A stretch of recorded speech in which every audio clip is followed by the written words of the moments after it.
So what is up, guys? Nick here, helping you to master your technology, and welcome to my iPhone 13 Pro Max pros and cons after using this for 3 months. So this has been basically my main iPhone over the past 3 months. It's been hard to put down, not gonna kid with you with the ProMotion display.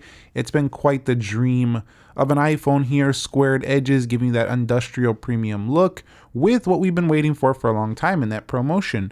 So the first pro that I have, I'm gonna talk about the pros first, and then I'm gonna talk about the cons. People are like, there's no cons. The iPhone fanboys saying there's no cons to this one right here, but there are a few cons. I'm gonna explain them later. The pro, number one, is that it actually felt like a phone that you definitely don't have to worry about the battery life whatsoever. And when I say that, I mean literally your brain forgets about the battery health, the battery life. Well, not really the capacity. You always think about that with iPhone, but I'm talking about the actual day-to-day experience. You don't worry about the charger. You don't worry about, are you going to be able to make it through your day? As long as you top up in the morning, you're good for the whole day, basically all the time. Even if you're using GPS, you'll still make it. It'll be lower than a regular use day, but even with GPS, it should be able to make it throughout the day. So just the incredible battery life on this phone has really been a joy over the past 3 months. I've really enjoyed that quite a bit. The 13 Pro, the smaller one, is also up there, but this one is just incredible. Now, let's talk about the second one, and it's involving the cameras, and it's not the typical, oh, it's a great camera. We know it's a great camera, but there's specific features in here, and this also applies to the 13 models, but I want to mention it here, and that is the rich contrast and the different styles of photography you can do here. So you have rich contrast, you have vibrant, warm, cool, all these different modes of photographic styles makes this a lot easier to take photos without having to edit after the fact. So this, after 3 months, a major pro right here. Now, also, there's another pro about this phone. It's a huge one, and that is the macro mode. Now, Apple added in a future software update the ability to turn it on and off, which I think should have been there from the start, but at least they added it. This is just amazing feature right here. And yes, I know a lot of Android phones have this, but now to have it on the iPhone and have iOS, this is a great experience. I really have enjoyed this macro mode, and you really do miss this when you try to get close in on something. You can go to a different iPhone that doesn't have it. The macro mode has been fantastic. My second major pro. Number 3 is, of course, you had to mention it, the ProMotion display, third pro. But I gotta say, what really impresses me is the ability for this display to crank down all the way down to 10 hertz to save you battery life instead of always being in the 120 hertz. And that really plays into its efficiency and allowing it to get you better battery than you would have expected. So I really do enjoy that, and that's definitely going on my pros list. And my next pro is not something that's actually a hardware based or a specification a feature I could just list off to you. It's more of a intangible. It's something you feel using this phone, and it's that the phone just feels boss. The phone feels like you're getting what you pay for, and every time you pick it up, you feel like you got something substantial. It's the weight, it's the premium build materials. It's kind of like the difference between a cheaper car and a luxury car. Yeah, they do the same thing. They get you from A to B, but you just feel different when you drive in a luxury car versus a regular car. Not saying it's bad to drive a regular. I don't drive a luxury car myself, but at the same time, you know what I'm saying. You get the difference. You get the difference. This has that difference. You feel that difference when you are holding it in every day. It just feels like a premium device. You definitely feel like you got what you paid for with this one. It's something I've really enjoyed over the past 3 months because this, let's face it, this phone is not cheap. And number 5 is the superior brightness levels. Now, these are so bright. I warn you, if you get this phone, be careful with the brightness slider at night. I've done it a couple times and strained the heck out of my eyes. So be careful with this thing indoors at night. But outdoors, this 1000 nits is really good at being able to allow you to see the brightness when you are in sunlight.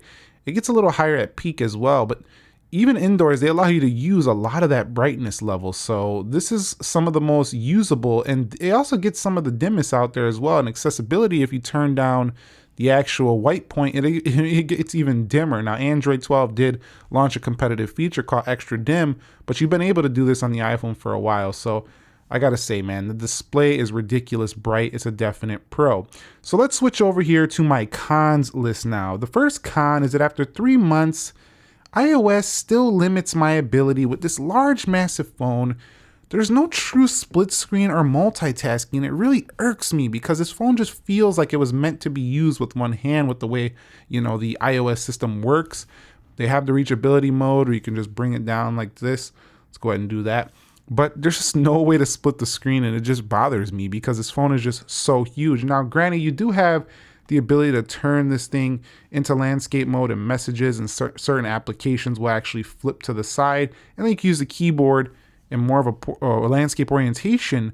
But this phone overall just feels like it wastes its size by not giving you multitasking features. And even if they don't want to make it iOS exclusive to all the iPhones, I feel like they could have put something in here that's specific to the Max. It would be a selling point as well, and that is better multitasking abilities if you go with the Max device. It's just the second one is the weight and ergonomics of this phone. While I do think this phone feels beautiful and premium, over time it is a wider phone, which I really enjoy for reading.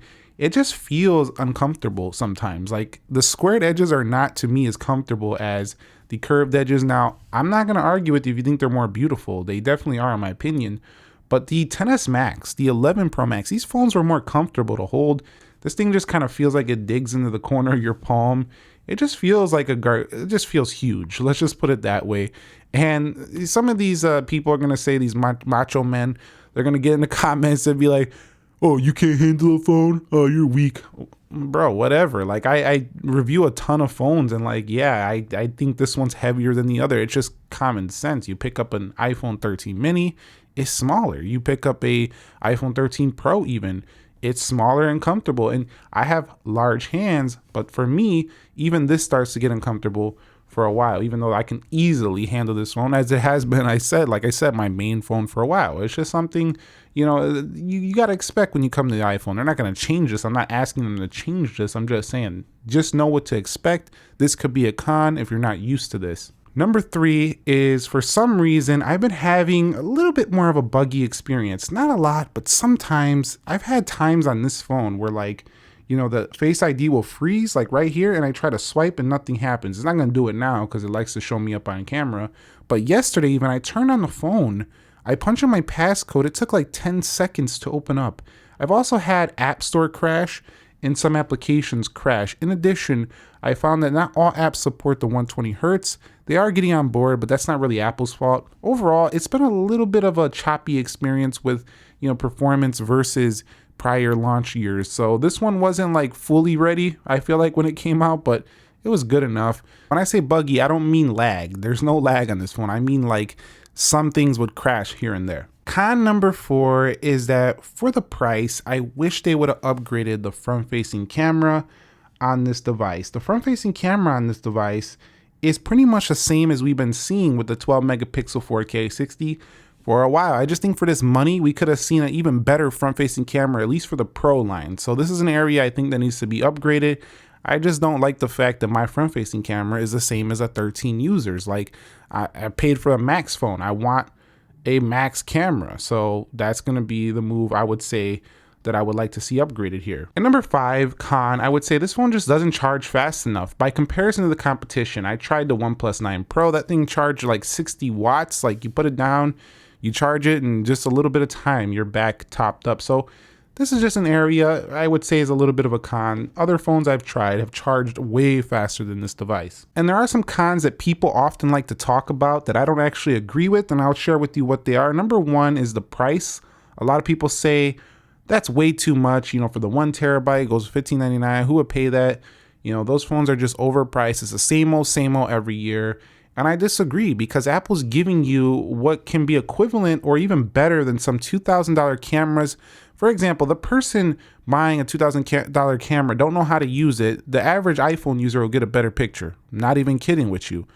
I'm not saying it's not better, but for the person who's not quite as knows how to use it as much, this phone right here is giving you what's equivalent to a premium camera, like an actual camera body into a phone. Look at those lenses. Plus you're getting 3 of them, and they're like super useful ones. Also, you're getting performance that rivals a MacBook. So, and you're getting a phone body that feels like what you paid for. So I actually don't think this phone is overpriced. I don't think they should go any higher, but I think it's actually right in line with what it should cost. People have complained about the deeper notch, saying, oh, I don't like the deeper notch. It just makes the phone look worse. I like the older notch. And I don't agree here either with that one. I don't find it a con because the phone's so big, I don't even look at it. Also, it's not quite as deep as what the older Pixel device had. I think it was the Pixel 3 XL, if I'm not mistaken, had a really deep notch. This one's just slightly deeper. It's very slight, and it does give you a little bit more on the sides, but I wish Apple would, at least since they got more side space, put the percentage back up there. That could have been on my cons list. Anyway, overall, after 3 months, this phone is a solid 9 out of 10 for me. I can only take off a point for some of those cons. It's literally near perfect. I think as Apple removes this notch here, gets even better camera systems, I mean, this phone is nearing perfection, and the maturity of the market is just there already. Like, it's getting kind of hard to actually say if there's anything wrong with these phones because they're all so good. Anyway, if you found this video helpful, entertaining, and informative, do me a favor, click the like button for me. What do you think about the 13 Pro Max after 3 months? If you had it since launch, let us know. If you haven't and you still have your take, I'd like to hear what you got to say down below. Subscribe if you haven't already. Nick here. Be sure to be well, and peace.